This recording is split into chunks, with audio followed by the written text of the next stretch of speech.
Patay ang isang lalaki matapos paulit-ulit lumusong sa baha nung nanalasa ang bagyong Tino sa Cebu. Isa siya sa higit 20 tinamaan ng leptospirosis sa probinsya.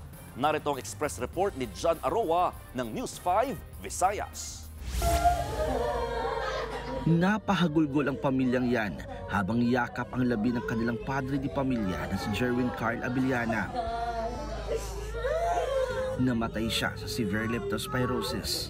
Ayon sa kanyang kinakasama, mula November 4 hanggang 8, araw-araw lumusong sa baha si Jerwin matapos malubog ang kanilang bahay noong kasagsagan ng bagyong Tino.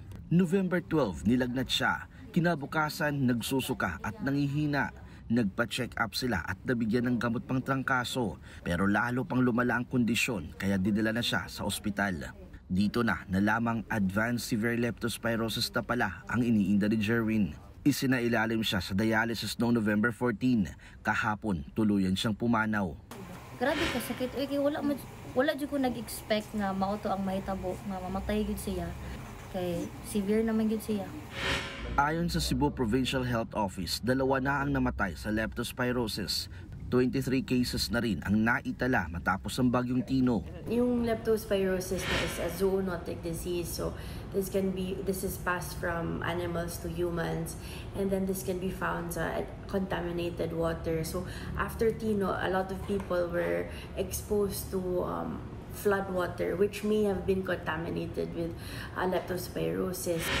Bumuo na ng Leptospirosis Task Force ang probinsya kasama ang infectious disease at nephrology experts. Batay sa karanasan noong undoy, inaasang tataas pa mga kaso sa mga susunod na linggo sa mga pinakaapektadong lugar na mahagi na rin ang doxycycline. Gamot yan sa leptos.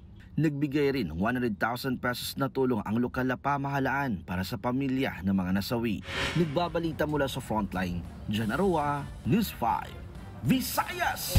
Mga kapatid, Nikki de Guzman po. Para sa pasada ng mga rumaratsyadang balita, mag-follow at mag-subscribe na sa social media pages ng News 5.